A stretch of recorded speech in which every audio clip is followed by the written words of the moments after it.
Woo! Who doesn't love a good fire? I mean, when you're a kid, especially if you're a boy, this is what you love to do. Burn things. You find something hot, like a heater or an engine block or a hairdryer, and then you find something combustible or meltable, like a piece of paper or some hair or some crayons, and you got to put them together, see what happens. I mean, that's how you learn, right? In the Old Testament, God was seen as this vengeful, angry God that punished people. In fact, the devil himself is surrounded by fire. If I remember a song, even though I never got burned as a child, so I had a healthy respect for fear, but not irrational. I do remember getting a record from I think it was my sister and my brothers. It was by a guy named Arthur Brown, and it was about hell. It was called Fire.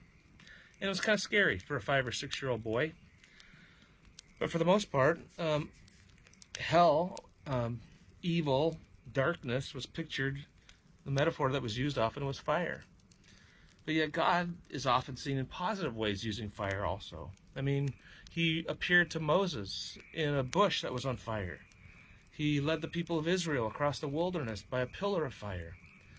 And then in the New Testament, John the Baptist said that the one coming after him would be someone who would baptize with fire and with the Holy Spirit. And that's kind of impressive, kind of awesome and scary at the same time. And then later on, the disciples, those who followed Jesus after the resurrection, were praying, and the Spirit of God came over them in tongues or flames of fire. Wow. The God in the Old Testament who led on the outside now was going to lead on the inside. The one who consumed the sacrifice in the Old Testament would now consume the person on the inside. And it was a refining, it was a good thing, it was a powerful thing. It made room for the Spirit of God to work and to move. And that Spirit is still working. And if you're a follower of Jesus, I want to tell you that the Spirit of God is within you. You've got that fire. You've got that presence. And maybe you've heard that it only takes a spark to get a fire going. But it takes a lot of work to keep it going. You got to feed that fire. That fire within you needs fuel. It needs attention. It needs care. Sometimes you need to tend the fire. In fact, you probably need to do it quite a bit. And that fire gives off warmth and guidance.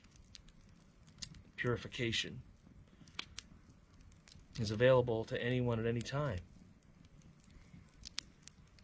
Are you willing to stop, though, sometimes and just tend that relationship with the fire?